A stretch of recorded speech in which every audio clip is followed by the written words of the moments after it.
Hey, and welcome to Patriots Perspective Podcast. You got me and you got Bo. What's up? There. What's up, man? That's what we get today. So what you thinking about, man?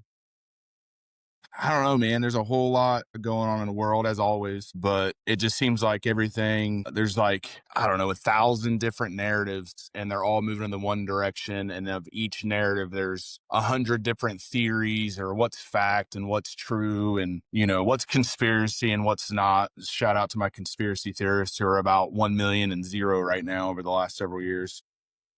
Yeah, we don't miss, bro. No. Just let them cook.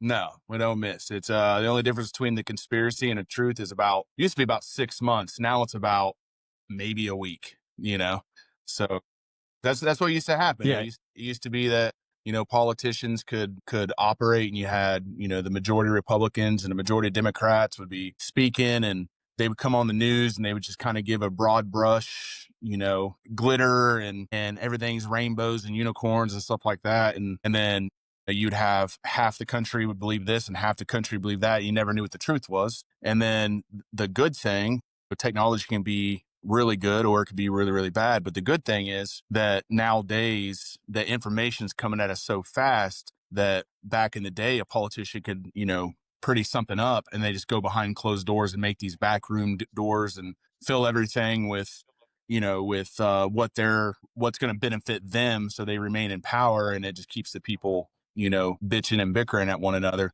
But nowadays information comes out so fast and you got all these different social medias and different podcasters and stuff like that you can find the truth very, very quickly. The government or the current White House, what they do well with is once they print out certain information comes out, they'll print the bill out word for word and put it immediately on the website. I don't know if you caught Mike Johnson's teleconference or yesterday. I think it was yesterday evening or this morning. Did you see that?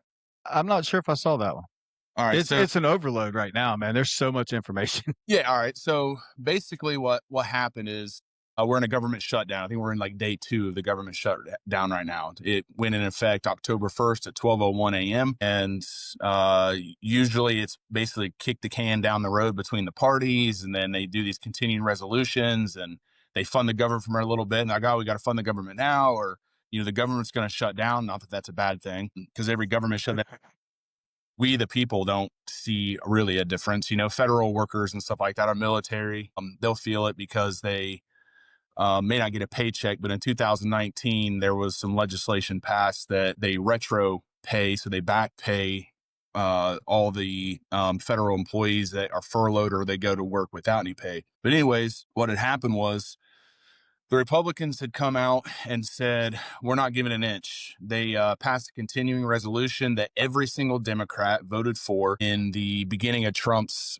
second term. And as you've probably heard it labeled as the big, beautiful bill, and it was signed into law July 4th. And that was to do away with all these support programs that funded like NPR, that it was to do away with funding illegal immigrants in the country at the tune of billions and billions and billions of dollars that our taxpayer dollars go into fund these health insurance programs, right, for illegal immigrants. So what the Republicans came out to do is they said, hey, since you guys all voted for this bill, we're just going to do, I believe it's a 27-page, either 24-page or 27-page, short and sweet for a congressional bill, which usually are thousands of pages. And you got Nancy Pelosi that comes on and says, well, we got to pass the bill to know what's in it. And they don't even read it. They have all their assistants read it and stuff like this, which is absolutely ridiculous. They have no idea what their votes, or some of these people have been in office so fucking long that, that they'll have like literally, there's a little video. I can't remember her name right now, but she's no longer in Congress, but she has been in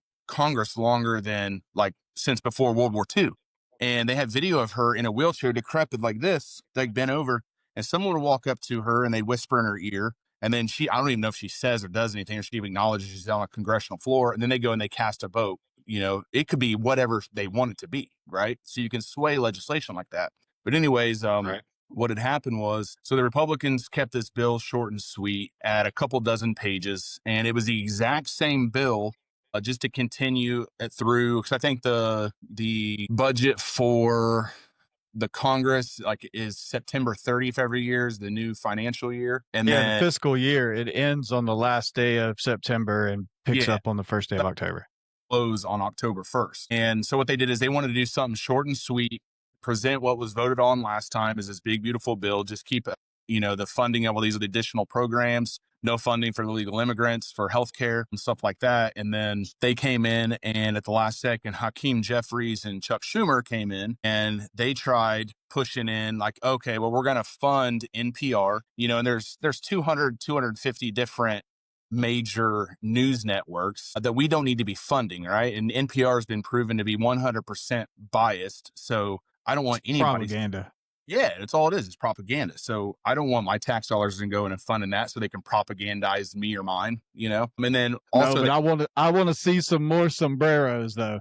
that I'll get to the sombrero why he did that and why he continues to troll Hakeem with it. So anyways, they put forth this couple dozen pages to continue off until I think like mid-November. I think the date was November 11th as this continuing resolution, just to keep the current what we currently got going on with this big beautiful bill to keep going on. But the Democrats are playing to their base because Chuck Schumer and Hakeem Jeffries, at the end of the day, they want to retain power. And if they don't play to the extreme part of their party, then they are likely to get voted out and they're going to lose their speakermanship, right? So Right. they tried sneaking in, and Mike Johnson put the exact page and number of they wanted to do away with and revamp funding for illegal immigrants for healthcare as well. Well, the Republicans for once actually stood up and like, no, we're not playing ball. This absolutely is not happening. So they came out and just allowed the government to shut down. They voted it. I think there was 40, I think it went 47-53. And then they came out and they tried spinning it saying, this is a Republican shutdown. Well, yeah, the Republicans control the House, but they also need 60 votes to pass that. So all the Mm. Democrats, I think maybe four, voted to basically shut the government down. And they're trying to spin it and make it like a Republican-led shutdown. But that's not Yeah, I the mean, there's actual Democrats coming out saying, "Hey, I voted to keep the government open because yeah, this is the John, worst thing that could happen." Fetterman's one of them. That he's pulled pretty Right. big. He's he was labeled originally to be this extreme leftist, and he's actually more moderate. And I'm a bold prediction. I think Fetterman eventually is going to come to the side of MAGA because he keeps voting in a way. It's almost like when like Tulsi Gabbard was in there. Like a lot of the time she was 50-50 split. She don't vote Mhm. the party, but she votes the policy. And now she is a part of MAGA. And I could see Fetterman doing something along the lines of that. But anyways, so this leads us to this government shutdown. And they're trying to spin it, saying it's the Republicans' fault and it's a Republican shutdown. But the good thing that we covered a little bit earlier with technology is they can go before a news camera or they can release it on their different social media platforms or whitehouse.gov. And you can go in and you can read the Democrats' bill and what they proposed Mhm. in that bill, word for word. So it's not like a talking point that the Republicans are passing. You can go read their words. They're trying to fund illegal immigration with taxpayer dollars.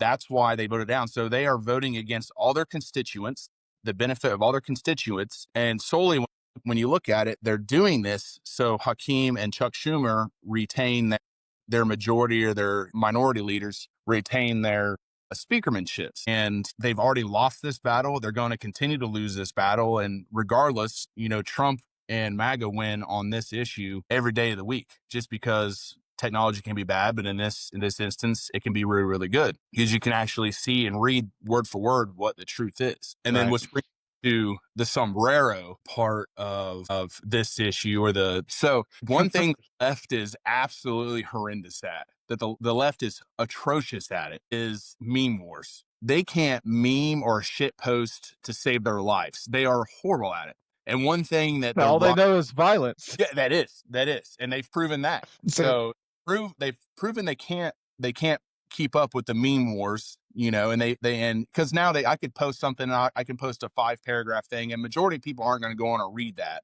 But if you can sum up what you Right. want to say in 5 paragraphs and you can put it into a meme and post that, people want to see it and they're going to laugh, right? There's a lot of shit going I've on. been laughing. Yeah, man. They're gonna. There's a lot of shit going on in the world. They don't want to read. They just want to see a cartoon with something funny on it, right? So Right. even though the White House, when they have furloughed all those workers, part of their people who've been furloughed is the White House social media page. Their guy who creates their content has also been furloughed. So, which the White House has taken advantage of that, because just to like troll the left, still they're doing like little cartoon caricatures, and they got one out. I got it right here. It says, let's see here. I'll bring it up. So it says the White House. So on their X, I don't know if you can go to on the X or the old Twitter, but it says our social media manager has been furloughed, but it's almost Friday, with maracas as the emoji. And then they drew a sombrero cartoon hat. And then over it just says almost Friday. So what they're doing is, why they're trolling Hakeem, and the left don't even get it, is he's basically catered to funding illegal immigrants over American citizens. So all they did was to do put a fucking sombrero on his head. It has the mariachi band playing behind him while Chuck Schumer was talking beside him. And then of course they did a AI video, and they had Chuck Schumer saying like, basically, I'm a big dumb piece of shit. While I'm closing that. And that's what they're doing. So then the left bites and it's like, oh my God, boo hoo. If they want to say something, they can come say it to my face. Like, Trump's the last guy that's not going to say it. He says what he wants to whoever he wants, and he don't give a fuck. Right. So he don't care, like he'll, and that's one thing that you can respect about Trump, whether you like his policy or not, is where he stands. And so after Hakeem threw a fit about it, and the Democrats were, held a press conference on the congressional steps to cry about this, like a bunch of crybabies, then they added the next video where it shows Hakeem saying like, if you want to say something, you can say it to my face. And they had another sombrero on his head. And then I think it's like 5 Trumps dressed up as a mariachi band comes up behind him and starts playing mariachi. It was great. I was dying. Yeah. So, so like they keep doing that. And then like I seen earlier today, they said every day they had a picture with the sombrero on his head. And they're like, every day that the shutdown continues, the sombrero gets 10 times bigger, which pissed them off more. They're like, oh my God, how could he? So now what they've done in the congressional halls is, outside of the Republicans' doors and inside the chambers of the speaker, they brought in TVs, and they got TVs setting up, and all it is a loop of that video of Hakeem Jeffries with Trump behind him playing mariachi music, crying, and that's all. It's like literally playing in the halls of Congress right now, and the speaker's entry to the speaker's chambers. So it's like, and the left, they can't meme for shit, right? So they've never been able to. Yeah. But yeah, that's kind of the broad brushstroke, the quick rundown of what's going on. And like I said, you don't have to take my word for it or my interpretation for it. Anybody could go on to whitehouse.gov. You can watch Speaker Johnson's speech earlier today, where he lays out exactly what it says and where it's written. Like, you don't have to take our word for it. You don't have to take the Republicans' word for it. Just go to the bill and read it. That's it. It's like 24 pages of Republicans, and then I think the Democrats attached a couple of pages of what they wanted. And it was like, you either give us this or we're shutting the government down. And I'm glad that Mike Johnson and the Republicans and Trump was like, nah, we ain't doing this. And another thing that Trump did right before the government shutdown happened, he had Hakeem Jeffries and Chuck Schumer come to his office, to the White House, to negotiate and talk. And because the left is scared that Trump's going to run in 28 again, so like 2028, it says he had hats on his desk that said Trump 2028 and had him pointing at him. And it's even got a picture of him like pointing at him, like laughing at him, and he tried to give him a couple hats. They turned him down. And then they, of course, took the hat and made another AI picture of Hakeem like repping the hat that says Trump 2028. And of course, they're upset about that too. So, but they make it too easy, make it way too easy to troll them. Man, it's not hard to get under their skin, man. No. They're crazy about everything. Yeah. What I don't think people realize is that today's Republican is not really what the old Republican was. It's so diverse. There's so many people that 50 years ago, they would have been Democrat. That's a fact. Yeah, even like for sure. So, when we were growing up, we had like the blue dog Democrats and, the Republicans, and people were like to their party, and everybody said, like, they accused each other of being for, the elitists, and they accused each other of like, oh, you're not working for the man, you're not working for the man. The unions had captured the majority of the Democrat Party. Like my grandfather was through and through blue dog Democrat, voted for Obama twice. He Mine voted, too. yeah, he voted that, and that's the way they voted, because they believed that the Democrats were the ones that were bringing like workers' rights and stuff like that, and so they would vote along those policies, so there was always a good debate, and back in the day, like while we were growing up, we were debating things like abortion and gay rights and legalization of marijuana, and like so all these social issues is kind of where we were brought up, was debating social issues, right? And then Right. and then you had like Obama come into office, and me, I'm not a fan of Obama at all, but I've listened to the vast majority. I've probably listened to more speeches from Obama than Obama supporters have actually listened to him, right? And the guy is very, very well spoken, articulate. He can hold a crowd. The dude crushed it with recruiting and grassroots efforts on getting out the vote and stuff like that. Like I won't take that from him or deny that from him at all. No, Like the guy that's amazing for facts. stuff like that. But when I remember at the time, like his policies, the reason I disagree with his policies is he was coming out as like a socialist slash Marxist, and he had ties to different people that I'm like, whoa, hold on a sec. We need to look into these guys' backgrounds. Like he was tied to Weather Underground with Bill Ayers, William Ayers. So go look up who Weather Mhm. Underground, terrorist organization in America at the time that was responsible for numerous political bombings and stuff like that across the country. So Brock was like tied directly to this guy. And I remember social media was really starting to come around that time. And I remember like there were so many people on my Facebook that just absolutely loved, because I think it's basically just Facebook at the time, that just absolutely loved Obama. Yeah, And pretty much. yeah, anytime I ever said anything negative, like I would just say, Obama's a socialist. The left would come out, or anybody on my page that was pro Obama would come out and be like, oh, they would immediately throw out, "Oh, you're just a racist." And Yeah. The go-to. yeah, that was the go-to, and that's what the media was feeding them. Like, you just don't like him because you don't want to see a black man, rise to the levels that he is. I don't give a shit about his skin color, man. It's his policy. Not And one bit. Not one bit. it put the Republicans on this defensive posture, that instead of talking policy or debating policy, we were constantly on the defensive defending ourselves. Like, oh no, I'm not a racist. Right. And then you couldn't resort, like, I have black family members, or I have black friends, and they would counter back with, oh, you just got one black friend, you got one, like stuff like that. So you couldn't really debate policy. And they really, between the ground game that the Democrats had at the time, the ballot harvesting, or getting people to the polls and the mail-in ballots and stuff like that, like he was playing catch up like the entire time. Plus we had a couple weak ass candidates against, you had John McCain, which I voted for him, which I like. John McCain and George Bush, voted for them both. And now, 20 years later, those are two of the most corrupt, evil guys that I'm gonna say despicable human beings. yeah, absolutely despicable. And when you look into them, the news media, why they had the information captured and they could steer the narrative. The information went out there for the people to go out and seek and find out who are these guys really, because they could paint the narrative. They could paint John McCain as a war hero, and then just leave out all the other shit. Why he has the nickname Songbird and all these other things, right? And they would just leave that alone. And then if you're like, oh, John McCain, anything negative against him, it's like, oh, well, you hate the veterans. It's like, no, man, like, like that's what they ran to. Well, then fast forward over the last, basically 20 years, the right has really taken advantage of social media, to where at first it was difficult. It was hard because I was a rare breed on, my Facebook. Anybody that knows me, my Facebook's always been political. It's always been just filled with shenanigans and bullshit, right?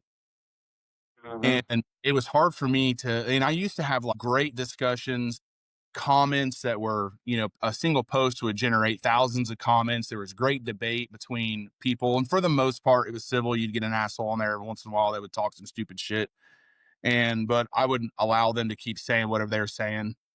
I got the death threats and stuff like that I would get DM'd to me and stuff like that, but there was no, you couldn't even tell the cops, because there was no legality repercussions for stuff like that, because it's all so new with social media.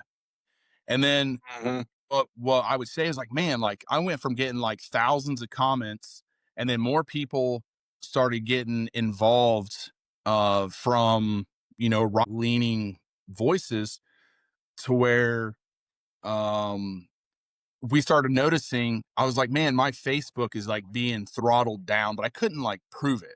Right. I just like I went from getting like hundreds or thousands of comments to all of a sudden, like I'm getting put in Facebook jail every day for stuff that wasn't even bad. Like I would just post an opinion, and it was like, oh, you're going to Facebook jail. You violated community guidelines. I'm like, what the hell? And then And I the had you pegged for a lifer, you yeah, know? yeah, I know. And then like all these things, like they would throttle back our social medias. They would move me to the bottom of people's timelines. I was like, man, they're really like coming out hard against anybody that doesn't go along with this narrative. And people were like, no, they ain't doing that too. That's just conspiracy. Like that was labeled as conspiracy theorist. I'm like, well, I can't prove it, but I know that it's happening because I can see it on my end, all my guidelines I'm supposedly violating, and how I'm getting put in the bottom of people's news feeds. And my comments go from hundreds to thousands to, barely 2 dozen, to sometimes the posts don't even get seen. And then fast forward all these years, the first Trump administration, they start suing Meta and Instagram, and they had Jack, and they had Mark Zuckerberg, and they had all these social media CEOs come in, and that's exactly what they were doing. Oh, So yeah. yeah, they were Had first. Senate hearings and everything. Yeah, so then people got pissed off, and they created things like Telegram. They created Rumble, bought X or Twitter and turned it to X, which was like one of the greatest things that could have ever happened, is Elon purchasing a Twitter and turning it to X. And now it's free speech, absolutism, to where we can go on there, and my posts are still throttled, but I think it's just going to take a matter of time for people's algorithms to get caught back up. But now there's not just me speaking, or a couple dozen influencers speaking. Now there's a ton of people, and there's so much on here now that that's what Facebook is known for, is politics. That's what Twitter is known for, is like it's so political now. And what fears, the left, is they can't steer the narrative, and they can't stop the narrative, because people have become awakened to the bullshit that they have no control over it, and it just absolutely scares them. And then I don't know if you've seen Trump lately. He's been suing,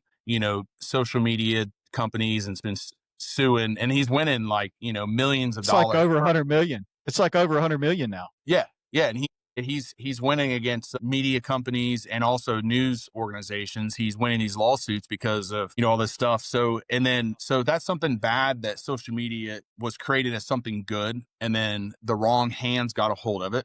And then now you have the people on the right leaning that have taken advantage of it, and we're using it for stuff like this now. Numerous huge social media influencers, political influencers out there that are doing things like this, that get millions and millions and millions of views on their page. So that brings me back around to what had happened is growing up being, what a Republican was, what a Democrat was, and we debated over the social issues. Nowadays, the Republican Party, and this is what like the rhinos, or the old establishment, be it Republican or be it Democrat, that's what they don't understand about MAGA. Is MAGA has become a political force that incorporates everybody, that it's all encompassing, and people have become awakened to that fact, to where they are joining MAGA because we welcome everybody, right? You can, I would say that MAGA is the most diverse political party that's out there. We, like the Republicans, the rhinos, and the Democrats, they don't understand us. They think that we should show our allegiance to one of those parties, and they're losing people in droves. So there's this big power struggle that's taken place.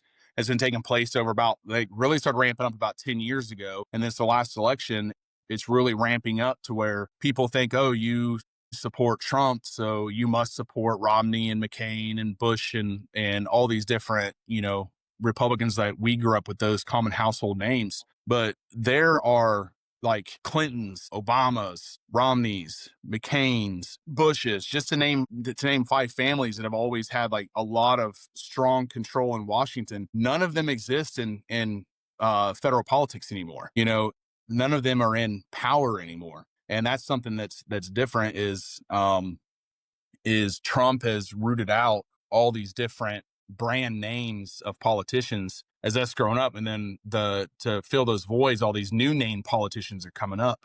Like the Matt Gaetzes and the Marjorie Taylor Greens and the what's like the Florida governor, Ron DeSantis. So just to name a couple names, and I'm sure I'm missing a ton of them, but there's all these, politicians that are coming up now. And like, when's the last time that you ever seen a Republican waving the gay flag across the stage in public at a campaign rally? When? Never in our life. But you know who did it? Donald Trump. And, and his people don't, like, his party doesn't care. We're like, okay, cool. Now it's more of the party of MAGA has turned into, no doubt that it does lean right with parts of it do leaning left. But the thing that's Very common, moderate. yeah, it's more of like classical liberals of live and let live. Like, man, I don't like, I have my personal opinions on gay rights and abortion and legalization of marijuana and stuff like that. But I'm not going to spend my time debating you when you have your personal opinion, because those are the things that keep us distracted from what they're actually doing behind closed doors. And Herman Cain had a great book that he wrote that was, and I can't remember the title of the book right now, but he wrote that these politicians do all this stuff behind closed doors, it aggravates the people. We get irritated. We don't get, well, we don't feel like we're being represented. And then the people become politically homeless. They're just like, whatever, I'm out. And they just quit paying attention. And that's what those politicians that we came up with, that's what they wanted. Because if we weren't paying attention and we're not engaged, then they can do whatever they want behind closed doors. And then we just get a headline and we're like, oh, what the hell? So that's a big reason. And like I tell people too, like, why do you support Trump?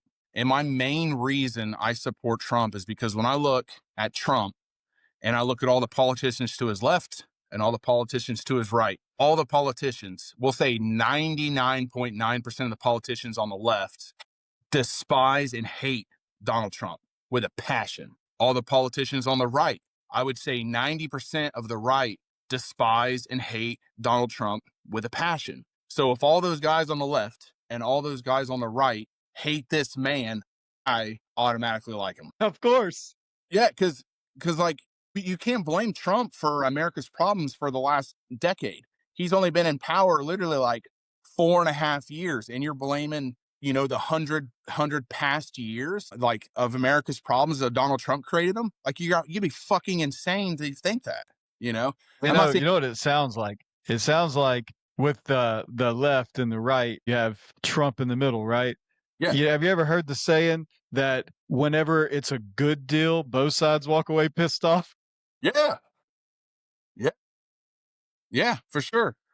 And that's automatically why I ride the Trump train, because I believe with everything in me that Trump and what he's doing is literally America's last hope, and it puts credence to why, they've tried imprisoning him, tried killing him, they've impeached him numerous times. They tried charging him with 34 felonies. They've ran up hundreds of millions of dollars in litigation fees and et cetera, et cetera, et cetera. They're doing everything in their power to stop this man. And he just keeps rising to the top and beating every single thing, you know?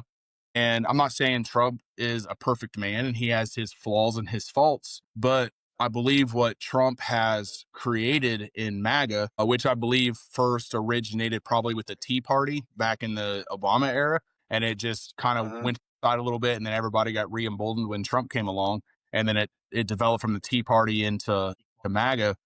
Is these people fear what he's created because they know that, God forbid that sniper's bullet found him in Pennsylvania and killed him off. What he has created is going to be around far longer than after that man dies. And I hope he dies of old age, right?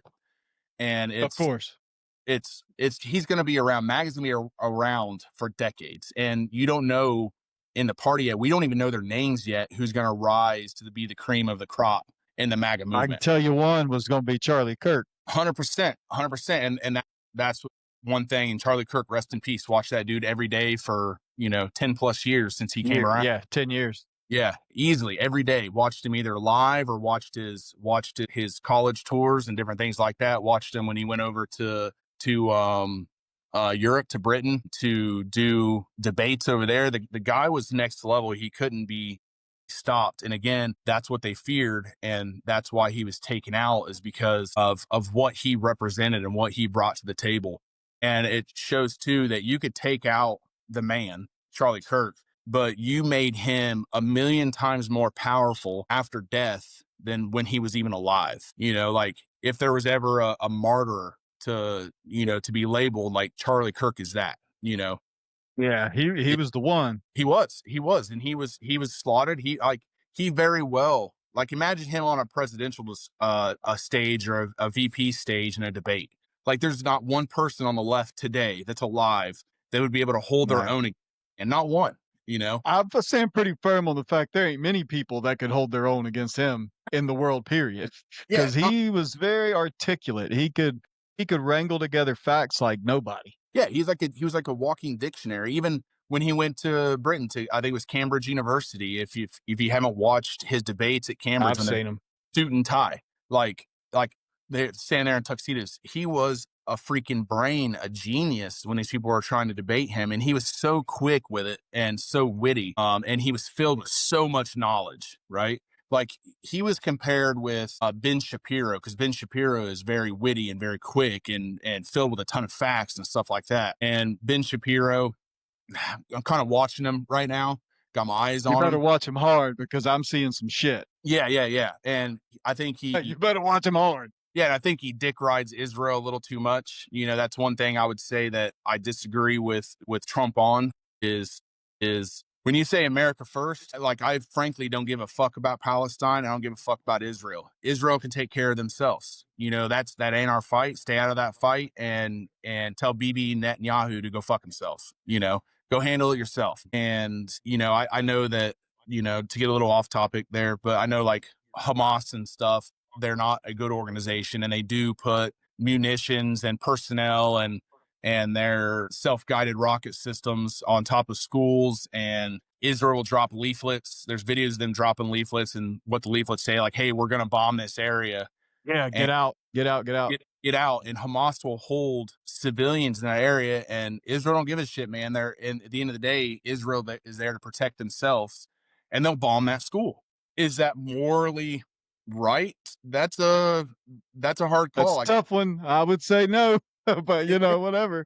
yeah, I would say no too. Like, I don't think I would bomb that school because of the kids being in the school. I would say I most likely wouldn't.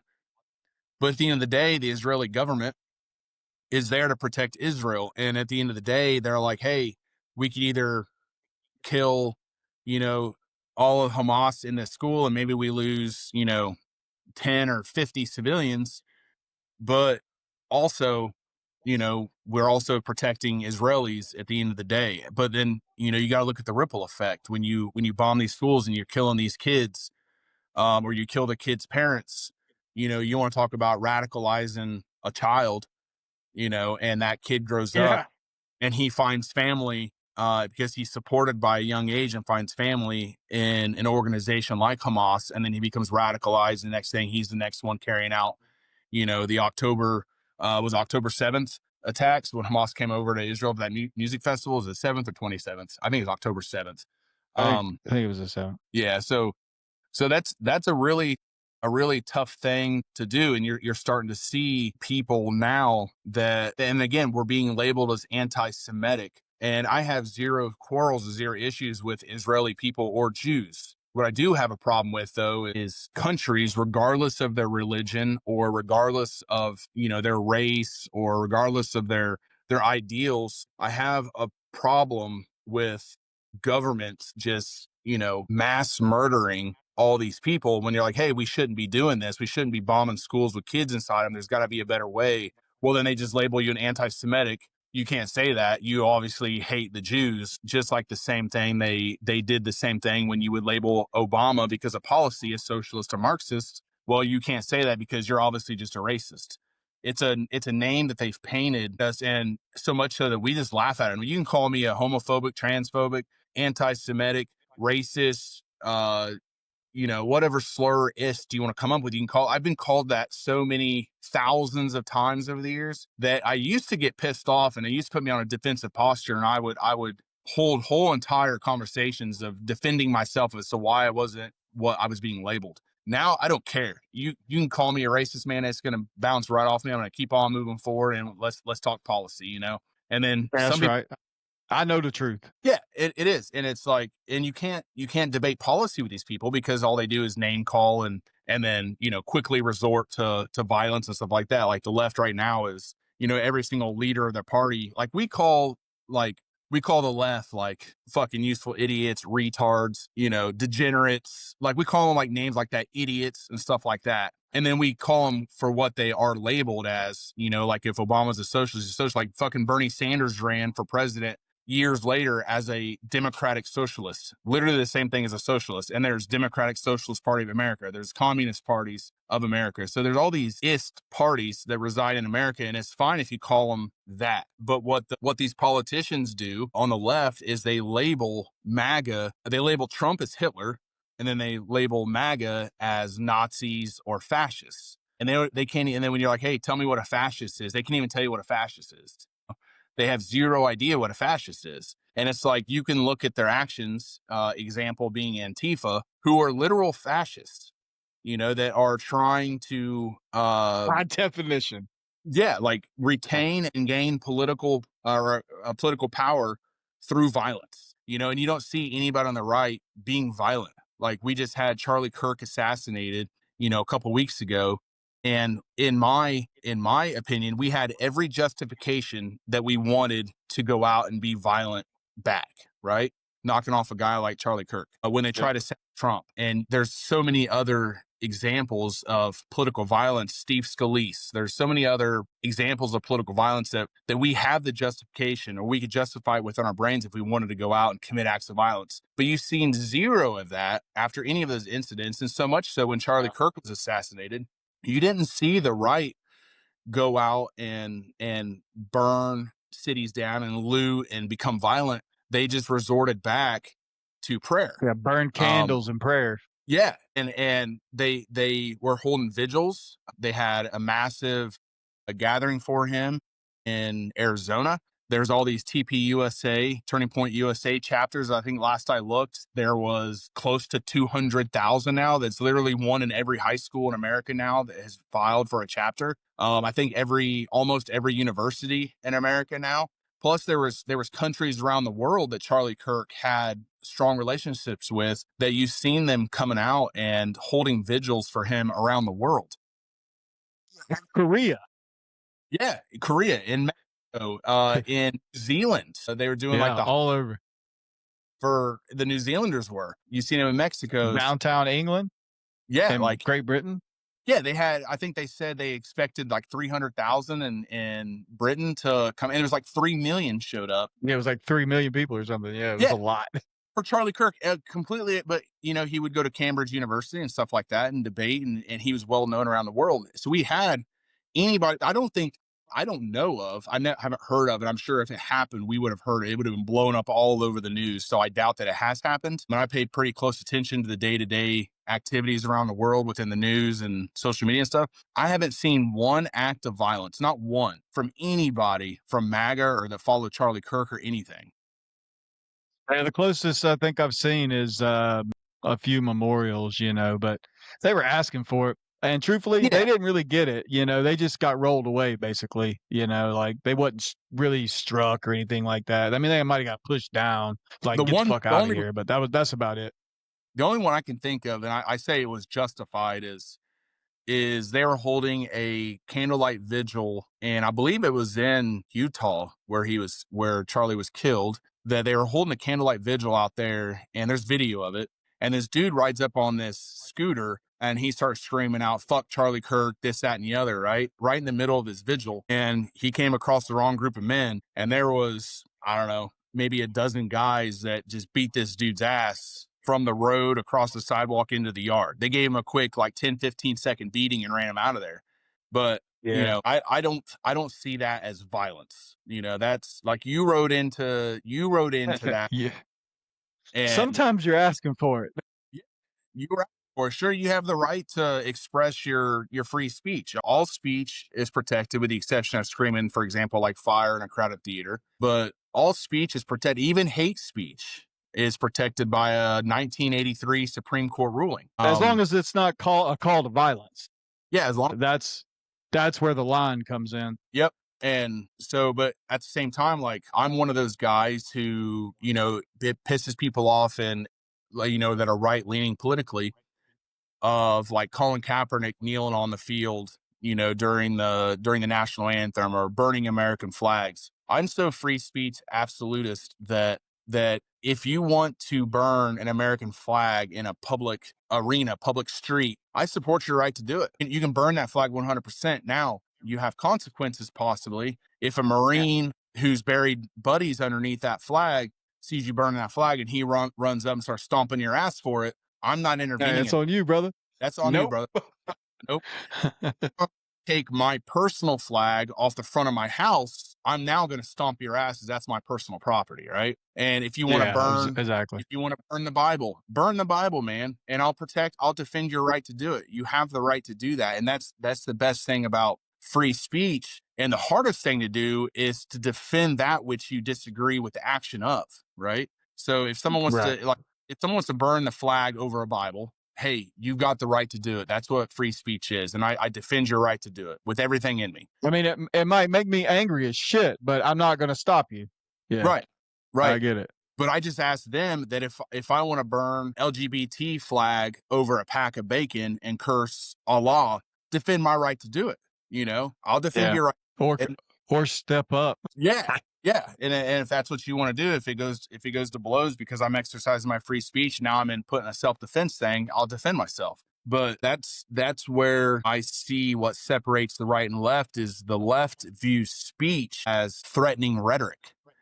That you can't say these things, or you're a fascist, or you're a Nazi, or you support Hitler and stuff like that. And then it emboldens the left, who a lot of them are fucking insane, to come out and commit acts of violence, or they feel justified because their feelings have been coddled since they've been alive. That, well, you can't say that because that hurts my feelings. And, and they create safe spaces and stuff like this. And then they're coddled in higher education, in high schools and middle schools and elementary schools now. And then, when I say something that goes against what their skewed view of reality is, then they feel that they are justified in going hands-on and becoming violent. And that's not how the real world operates. That's right. Yeah, it's just like the Second Amendment thing, right? So people always talk about, the left side's always against guns. They talk about the violence and shootings and all this and that, like it's the gun's fault. Yeah. When reality is, then you got, let me back up. The right side's always talking about how we hunt, we use them for gathering our food, defending our homes, like all this stuff. In a way, if you think about it, it shows you how somebody views a gun. Like, we view it as a tool to do things that are necessary in life, and they view it as what they use it for, which is violence. Yes. Yeah. It's literally like, oh, I hate guns. They're absolutely horrendous. That's the first thing they resort to, is it's picking a rifle up and killing us, and and I got a whole slew of firearms in my house, and my guns have never once misbehaved and just went out and killed people. They've never done it. They never have done it. They're never going to do it. It's literally up to the individual. And you can look in places like England or Australia. They like to name a few countries where guns have been basically outlawed. And or in China, if people with bad intention that have some sort of mental issue or mental illness going on, because that's what it is. It's a mental issue that you're going to pick up a weapon, be it a gun or a knife, and you're going to go out and just mass murder innocent people. And that's what they don't go. You don't see people running up inside of police stations, opening up on cops. You don't see them, going to the NRA convention and firing off rounds at these guys, because they know those are hard targets. And these guys that are committing these acts are mentally ill and they're cowards. So what they do instead, they go into place worship, or they go into elementary schools, or they go into universities where supposedly, these institutions put up, gun-free zone. Like that's going to do anything about, keeping a firearm out of place. And these people are going to take a gun because they have them. And if we didn't have guns, criminals are still going to have them. And the mentally insane to commit these acts are still going to have them. And you're going to still have these things that unfold. And there's been videos over the years. There's usually a handful of videos a year where you see a bad guy with a gun go into a place of worship or a school or whatever it be, and they're engaged with someone else with a gun and they're killed, critically wounded, or they take the coward's way out and they duck behind a corner and they just kill themselves, right? Yeah. So that's the only answer is to a bad guy with a gun is an equalizer, or better is a good guy with a gun, right? And that's and when it looks down to it, it's our weapons are there for our self-defense or for hunting and stuff like that, to name a few examples. But that Second Amendment is there is because government being so fluid that the founding fathers knew that the people would have to have a way to defend themselves against tyranny, you know? Yeah, from tyranny. Yep. Correct. Yep. To defend ourselves from tyranny. So that's what the left, they want to take our firearms away, because once the Second Amendment goes, you're seeing it in England unfold right now. Once the Second Amendment goes, or they remove guns, then you're in England being imprisoned for Facebook posts because they dictate what hate speech is, right? So that's how they can get away with that, because they don't fear an armed populace rising up and fighting against, the cops and stuff like that. So much so now that I think his name's Starmer in UK's prime minister. Now that, like, he was on a talking about they're going to unroll this digital ID that if you want to work in their country, you have to sign up for this digital face ID, and then illegal immigrants within that country, which Europe is having a massive problem right now with illegal immigration, that they don't have to partake in it.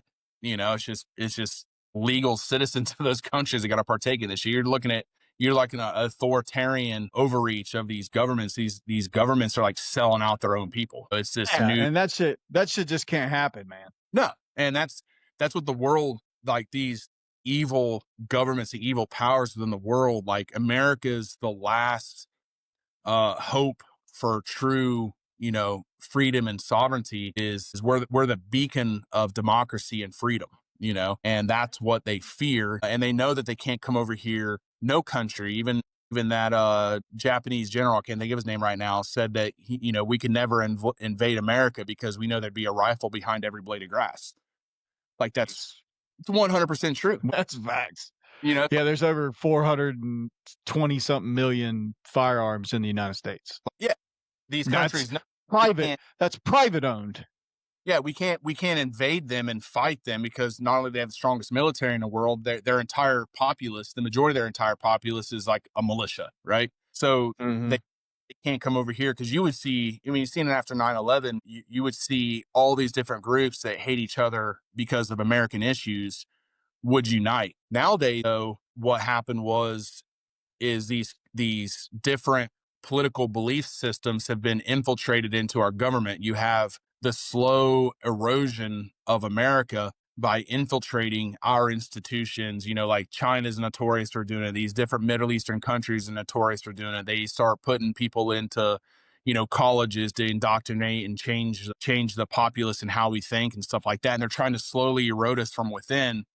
And people like my belief system see this.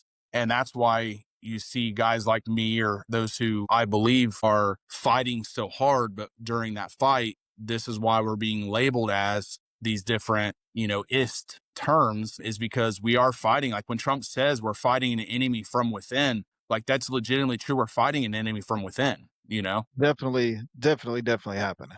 Yeah. Yeah, for sure. So to me, it's no longer a fight between Republicans and Democrats. Like, sure, those guys still exist because they've been around for the last 5 decades plus in politics. But you got a new movement being MAGA, who is starting to erode away their power very quickly in a massive way. And now we're starting to, go on the offensive finally, instead of we've been on the defensive for the past, 20 years. Now we're finally playing offense. And it's either you either, get on board with us and row with the ship, or we're gonna do whatever is necessary to save this country. Because we know if America falls, the rest of the world will fall. So it's a fight between good and evil. Definitely.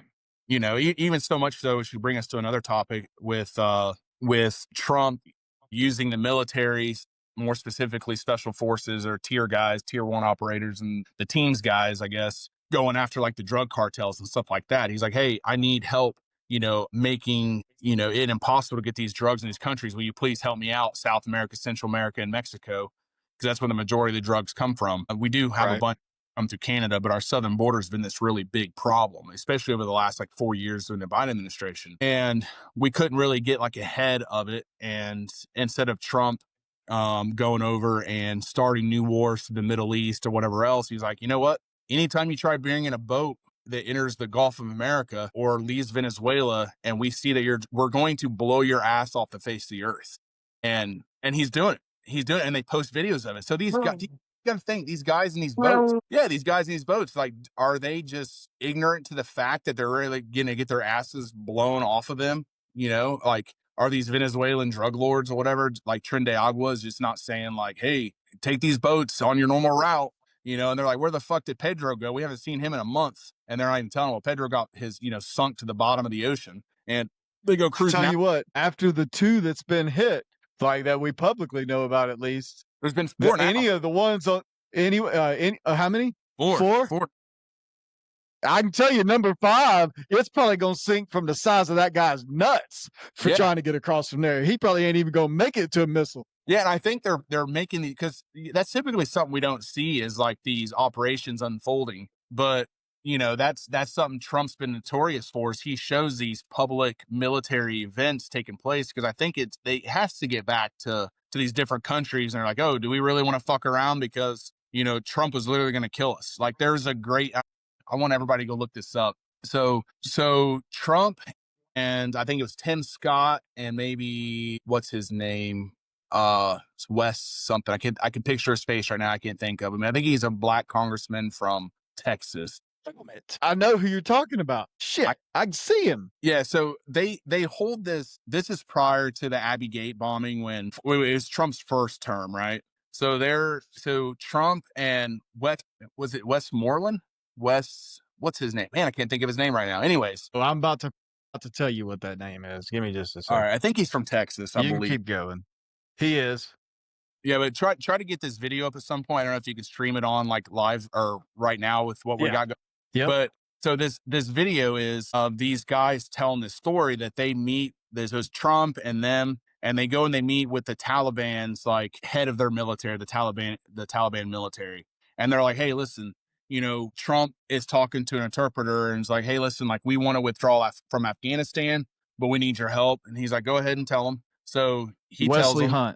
Wesley Hunt, that's it. So he's like, go ahead and tell him. So the interpreter tells the Taliban, like, okay. And like, but I need your help, because as we're withdrawing, I don't want one hair on one American's head harmed.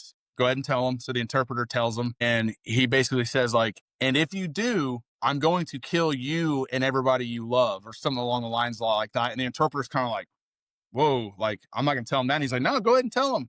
Go. And it's just Trump telling this interpreter, go ahead and tell him. So he tells the Taliban commander this, and the Taliban commander like looks at Trump like I don't know how to respond to this.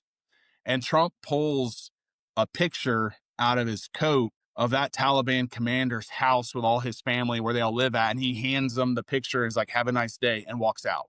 He's like, you either do what I'm asking you to do so we can get out of your country, which benefits you guys, or I'm going to kill you and your entire family. Like when Trump first came in, he dropped that Moab on the side of that mountain on a Taliban training camp and posted a video of it. And now he's bombing drug boats coming out of Venezuela, and he's posting it. And it gets back to these people like, do we really want to, at the end of the day, if Trinde Agua is telling you like, hey, get in this boat and run these drugs for us, like, you either run the boat and you're going to get your ass blown out of the water, or you can stay back, and these narcos gangs will literally torture you in the most atrocious ways imaginable. They put videos all over the internet about. I think if I was that guy and, my boss was like, hey, get in the boat and take the drugs, I'd rather just get in the boat and take the drugs versus say no and then know what they're going to do to me because I defied what, their order of telling me what to do. I'd rather just get hit by a rocket, because I'm not going to, you don't even know it hit you, All right. I think I found it. It's like they're sitting in a room and there's 3 or 4 of them sitting there. Yeah, I got one. Hang on, let's get it. Let's get it up. As soon as it pops up, I'll be able to see it, tell you if that's it. Yeah, but anyways, Trump today basically told Congress that we're in direct military operations against Venezuela, and of course, people, the left in Congress was like, "Holy fuck!" Yeah, that's the video there. I believe that's it. That's it. You can see it. Yep. All right, let's see. Great video. Love it. Did you hear it? Okay. President Trump wanted to get All right. And he I was said, trying to get it up and running right. A hair on you. And the translator goes, and Trump goes, tell him what I said. Reached in his pocket, pulled out a satellite photo of the leader of the Taliban's home and handed it to him. Shut up. Got up and walked out the room. I'd watch it twice, man. That shit's funny as shit. You need that guy. That's who you need, right? Come on. President Trump was still the president. Get that out of there. He's Hang on. withdrawal. Where's my thing? Meaning that I'm going to There kill it you. is. Boom. All right. Sorry about that. No, you're good. So yeah, like Trump's the fucking gangster, and the people around the world know, like, if he's got a satellite photo of my house and I just start allowing, I don't give in to what he's asking me to do, which is he's trying to withdraw from Afghanistan. That's like, you think the Taliban Afghan people would want that, right? If you don't do it, I'm killing your entire family. And, they start putting in all these withdrawals, conditions and stuff like that, start slowly withdrawing troops. And then fast forward to Biden's administration, and they do a complete pullout of all the troops, and it's an immediate withdrawal. And then Abbey Gate happens, and then we strike. The U.S. government, under bad intel, strikes back to strikes back on the supposed Abbey Gate bomber, and it wasn't even the right guy. We killed that man and his family, which was 10 total people. And then that family got oops, sorry, like, we fucked up, and you can look up that documentary, or they got a whole documentary. I think it's about an hour long or whatnot. So, hold on a second. Hey, Jess, can you get my phone charger? All right. I'm going to have to switch another mic real fast. Yeah, you're fine. We'll see how this goes with when we unplug the mic, if you still be able to hear me. If not, I can put a headphone in or something. All right. Right here. So here's your surprise. We are live on X. Nice. So I don't know how that happened, but, I'm just rolling with it. You know what I mean? I noticed it about 45 minutes ago. I just didn't say anything, but I figured at some point maybe I should just let you know that there's not much on there right now. It's a new page, so it don't really. That's fine. My phone went down to about 10% really fast, and then we're gonna see if this. Yeah, right there. Where at? Is it on the side? Oh, do you see something? Oh yeah, there sure is. I don't know if it'll let us charge, but let's try it. Okay. Can you help me get that in? Yeah. Let me get in. It's not very long though. Okay. And then we can hook this to. Might have to extension cord. No, you can't. You're gonna have to scoot forward. See if you can come to this. One more option. You don't have a longer cord, a red one. I'm going. All right, we're getting along. Stand by. Anybody that's tuning in, you're good, man. Like that is, you get mishappenings and stuff like that happen. So, man, that's honestly why I wasn't going to do a live for this first day, because I knew there would be some things coming up. It just getting the kinks out. So. Yeah, fine. That's fine. I got a cord here. We're just looking for a longer cord. Go. All right, we'll see if it gets going here. Brought to you by Coconut Water. Yes. Got an extension cord? What is this? Oh, that's so You white. love that shit. I drink it nonstop. Oh, yeah? Let's see here. We're charging. Was there a port in that same mic? Yeah, there Or is was it a different mic. on the left side, and then we looked to the right side, and there is a port there. So I told you I thought there was, because Yeah. the thing is they know that them phones die like crazy when they're running like that. yeah, when they're like streaming and stuff, like I was out doing yard work earlier, and I went out with 100% on my phone. Went out and did yard work for a couple hours, and I think after about an hour, my phone was basically at 0. So it just, when you're streaming like Pandora, or iHeartRadio, or whatever, YouTube or something, and it just sucks the power out of it, For sure. Yeah. But yeah, so anyways, that was the whole Trump thing. So like we were saying earlier, go look up that video on the Abbey Gate documentary. And again, I can't think of the name I'm bad with names of documentaries and stuff like that a lot. Which one documentary I have watched lately, which I suggest everybody to go watch, would be 2 of them to go a little off topic, would be 9/11, The New Pearl Harbor. It's 5.5 hours long. Oh, yeah? Watch that. That's an older one. I'd say it's probably maybe 15 years old. And then the newest one that just came out a month ago, maybe, is called Codex 9/11, and it's a couple 2.5 hours long. It's Codex 9/11, and it is the #1 structural engineer for high rises in America. And he breaks down everything of the trade tower. Like, he goes to the schematics of how the trade towers were built, how building number 7 was built, and they run it through all the, what the NIST report said and all these different things. And they run it through these nowadays simulations to show like what is plausible, what is impossible, according to what we were told through the NIST report and the 9/11 Commission report. So there's a lot of good stuff. Again, technology coming through for us. Sometimes can be bad depending on who hands are in, but also can be very good because of these new technologies and AI and stuff like that, that can show us, what's true and what's not, or what's plausible and what's not. I'll tell you another one I've been watching the RFK documentary thing on the Angel Network, and I've liked it so far. I ain't quite finished it yet, but I've made it 3/4 of the way through it. The government could tell us like whatever narrative we wanted, and you could be like, oh, that don't sound real, or oh yeah, I guess that's just it is what it is.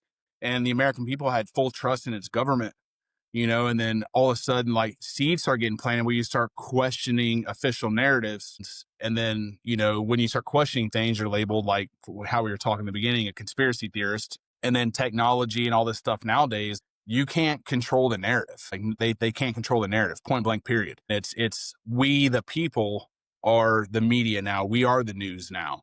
To where you have people tuning in to big, well-known influencers in the tune of millions and millions and millions of people that are being seen, versus, for example, Jimmy Kimmel, who was getting an average of 110,000 views. 110,000 views per his show, For that is nothing. That's piss poor. Like, you could sum that up saying that he has, and I'm in Charleston, so he has less than the population of downtown Charleston watches his show in all of the world. It's like, so he's not seeing anything, but you have guys like, Tucker Carlson, who goes and interviews Vladimir Putin, which is also a fantastic interview. If you are on X, look up Tucker Carlson. He has amazing interviews all the time on his show. And I think the last time I seen the Tucker Putin interview was over 1 billion views. Basically 10% of the world has watched that interview, which is insane. So he does some tough interviews. He does. And he's asked in a good way. That's another guy, I'm worried for is Tucker, because he's starting to question, against people that were told, how dare you question, the governments, if, and I'm not to say anything, but have I showed you my coconut Jews? If you got what I did there. So you're not supposed to, question them, so. Yeah. Yep. Yeah. So yeah, anyways, let's see here. Looks like the White House, looks like it's 7:50, so about an hour ago, posted on the White House X page, I think is where this is at, or no, it's their official page. Says, "We weren't kidding, Democrats shut down," and then it shows the picture of Hakeem Jeffries next to Chuck Schumer in the sombrero, and then made it 10% bigger. Come on now. Yeah, see if you can. It's on the X page on there on Twitter. Go to X, and looks like they posted it at like around, I don't know, maybe 7:30, 8 o'clock. Directly from the White House page? Yeah, directly from their X account. All right, yeah, I'm going now. They made this. It says, "We weren't kidding, Democrats shut down." The fucking sombrero got 10% bigger on Jeffrey's head. I gotta see it. Let's get it up. White House. Come on now. I'm weak, bro. I'm weak. Hang on. Yeah, keep putting it up. Oh yeah, I gotta get it up. There you go. There it is. Made this sombrero even bigger. There you go. Let me start. I want to hear it again because I don't give a shit. Come on. No voters for us anymore. Even Latinos hate us. So we need new voters. And if we give all these illegal aliens free health care, we might be able to get them on our side so they can vote for us. They can't even speak English, so they won't realize we're just a bunch of woke pieces of shit, you know, at least for a while until they learn English and they realize they hate us too. Just need a new target, huh? Sugar. Just a new Nobody target. likes Democrats. Yep. That's like, there's so much, even though we're like, the White House is trolling Chuck Schumer with what he's saying. In reality, what this AI video is saying is the actual fucking truth. Like if you look at movements like Blexit and Lexit, LGBT has a movement too they're all moving away from the Democrats and they're joining up with MAGA because they see how welcoming we are, that we welcome them with arms wide open and they're not being treated different by us. They're treated as our equals, as they should be. That's why they're catering to the illegal immigrants and why they're so against like voter ID and stuff like that. You're seeing a massive shift in American politics taking place. The federal, like the government is passing the federal voter ID laws where you got to present, ID. Because I mean, think about this. You look at some of these politicians, man, that are basically just a fucking skin suit over a bag of bones, and they don't have a brain at all. They never campaign, they never do anything, but they always win these elections handily. And it's like, who is voting for these people? I think, and I don't Dead think people. yeah, no shit, dead people. Like I don't think it's just Democrats that vote in or that cheat in elections. And I don't think, and I also believe that there's some Republicans that cheat in these elections as well. And then we've got also, issues like right here in South Carolina, you have Lindsey Graham, who, I am no fan of Lindsey Graham. Him and John McCain are the architect of the first Ukrainian coup in 2014 under Obama. So you had two Republicans sent over by Obama to start this coup in Ukraine. And they allow all this shit to happen, because that's why we label them rhinos. He is like, Lindsey Graham is not liked in South Carolina, yet he wins handily every single time, every single election. But I do know there's a lot of old money in South Carolina that goes into his campaign. A lot of, he is well connected in South Carolina. But like next time Lindsey runs, like I'm going to vote against him. That'll be a Democrat I vote for. Is who, I don't care who it is. It could be Barack Obama running against Lindsey Graham in South Carolina. I'm voting for, because at least I know what a Democrat, at least, that's how they run. At least I know what he is. Lindsey Graham, I can, vote for that man.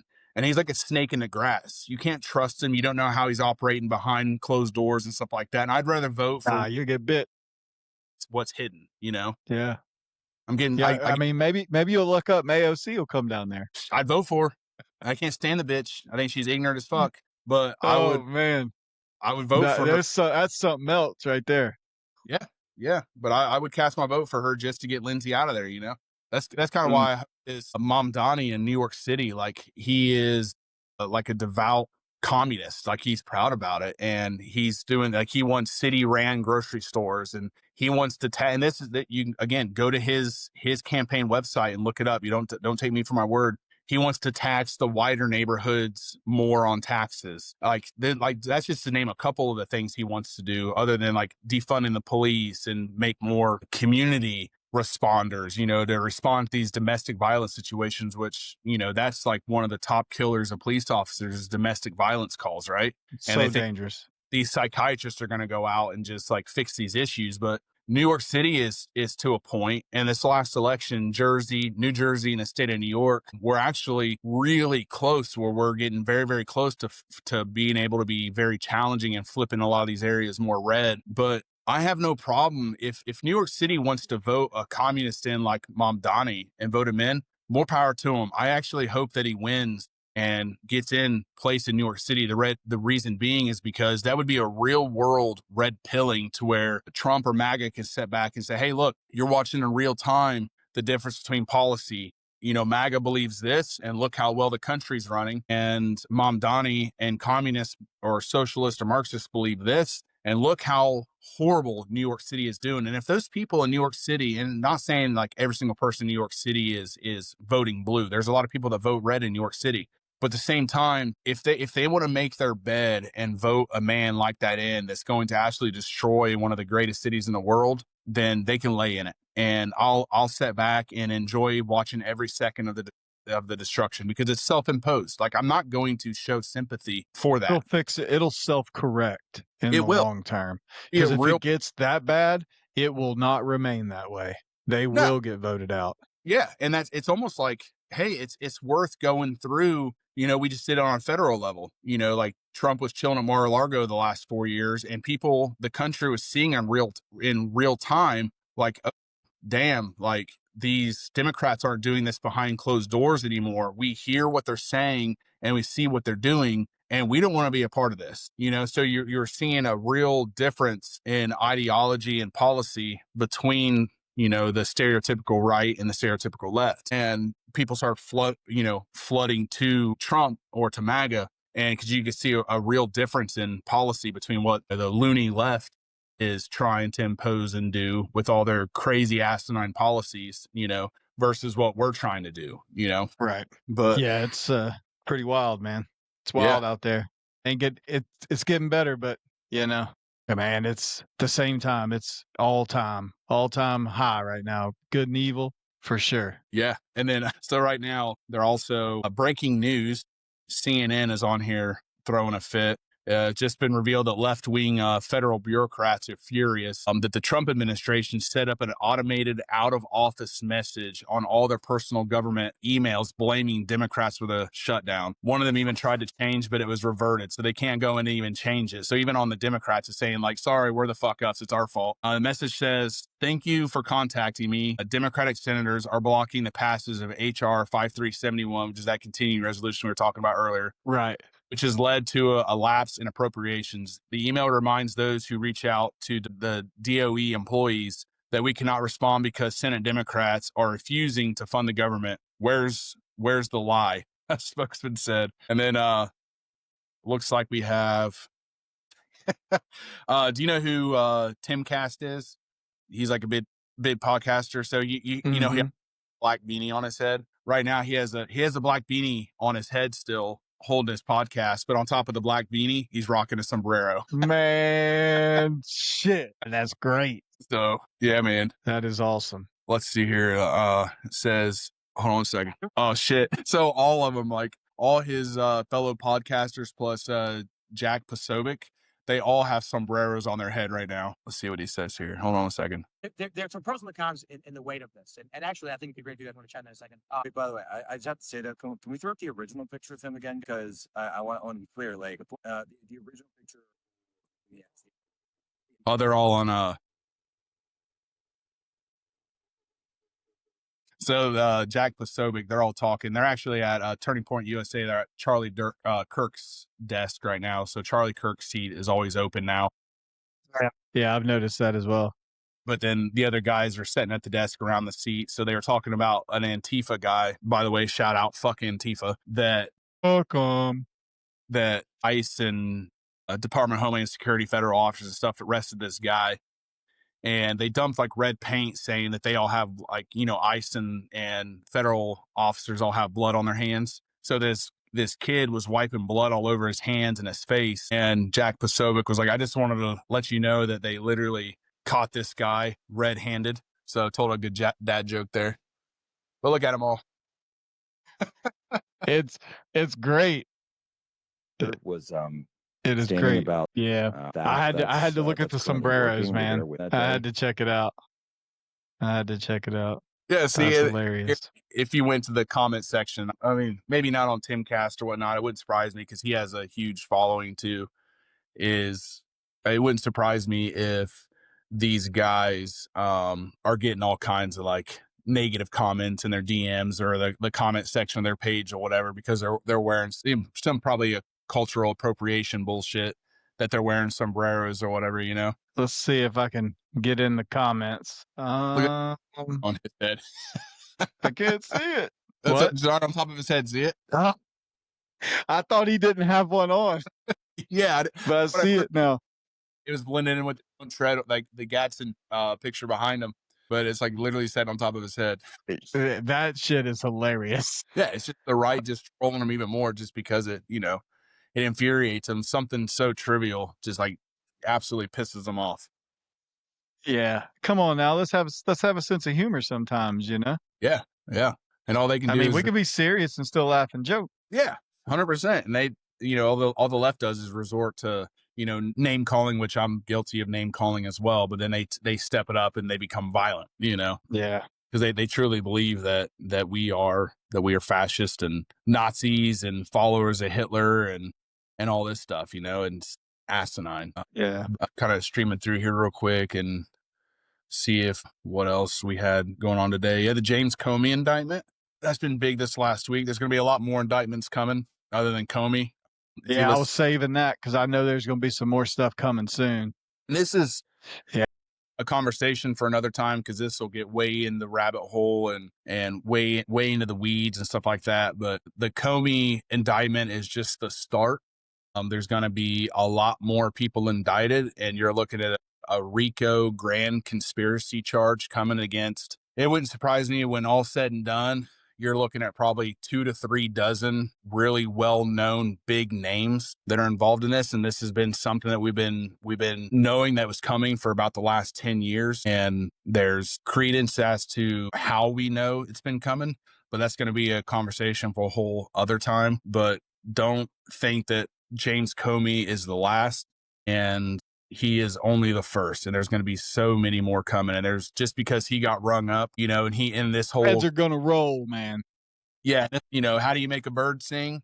That's a common quote, and that's one of those guys that we take him down, and those that were directly to his right and left or his right hand man, I guarantee they're right now flipping and making deals and stuff like that. And it wouldn't surprise me, like James Comey, he got indicted in, I believe it was in Virginia, and was a very, very, very liberal area of a grand jury. And this grand jury of probably pretty left-leaning jurors decided that the evidence was so strong against Comey, because you have him not only in emails that were classified that are declassified now, but on video in congressional hearings, absolutely lying. So just because there was these charges of lying to Congress, stuff like that, there's going to be more serious indictments that are superseding that come down against Comey, just because we see what they are. And you kind of seen it. They did it with Trump when Letitia James and was going after him. They hit him with a couple initial indictments, and then they thought they had some stronger stuff to charge him with too. But I mean, Comey's looking at that guy's older. I don't know his exact age. I would say he's probably pushing mid 60s at least, if not a little bit older. Yeah, James. He's. I'm not sure how old he is. Yeah, but probably about that. Probably about mid 60s. Yeah, and there's a lot of these cases are going to be tried in Florida, because when that's kind of where they fucked up at is when they went to go against Trump and they raided his house in Mar-a-Lago. Then when Trump or the DOJ or the FBI goes to indict these guys, they can try these cases. They can keep it in Virginia, or they can try it. All these other cases coming in, they can try them in Florida, and you're going to have a lot less favorable jurors for those people that'll be indicted in the future. So. That's I was born in 60. 60? Yeah. 60. So we're looking at 65. Yeah, he'll be 65 in December. All right. Yeah. So he very well could spend the rest of his life in prison, if he gets all it, because he's looking at, I think it's 10 to 20 years per charge. And I think he's got, 2 or 3 charges against him right now. Yeah, there's a stack. There's more. They just haven't released all of them yet. Yeah, and there's gonna be a lot more superseding come down. You're looking at a grand conspiracy RICO charge, and there's no statutes and limitations, because they keep John Solomon is someone I suggest everybody follow. John Solomon. He is awesome with investigative journalism and finding out kind of insider information, and he's kind of been a leader on telling us these things that are coming down the pipeline with people he's talking to and stuff like that. But he's been really good with this grand conspiracy RICO charge, and all these defendants, we'll label them as, they could say one lie in Congress, and then let's say the statute of limitations is 5 years. Well, some of these lies are almost 10 years old. But what happens where they get them is because they keep continuing the lie, which resets, as I understand it, resets in the law the statute of limitations, because it is a RICO grand conspiracy that should be coming from all of this. So if they go on the news, like James Comey's always on the news defending himself and say, yeah, that ain't what I said, or that ain't what I never said a lie. I never, whatever. Yeah. All these classified, because they thought they never thought Trump would win. You know, they were for sure that Hillary's going to win. They for sure that Biden was going to win again. They were for sure that Kamala was going to win. So all this shit could have just been brushed under the rug. So they went all in. They put all their chips in and they fucking lost. Right. So now you're seeing all this stuff come unclassified, and these guys are now on the defensive and we are on the offensive going after them. You're seeing these charges, the statute of limitations keep going in because how says hold on a second, I'm getting a notification, low device storage. I'm actually getting it for you too, saying that your device storage is getting low. So we're going to need to wrap this up pretty quick. All right, cool. So yeah, so anyways, we'll talk about that another night, the RICO charges and stuff. And that's a whole night's worth of stuff too. So much. It's so much so. Yeah, we can talk about it all week. Yeah. So we'll figure out another time when we're going to go live or record another one of these. But we'll stop it there since my phone, I'll free up some storage. So I'll be good to go next time, because I got a fuck ton of political shit stored on my phone. But it's been fun, man. It's been real. I really, and just let me know whenever we're going to get back on here and do it again. All right, homies.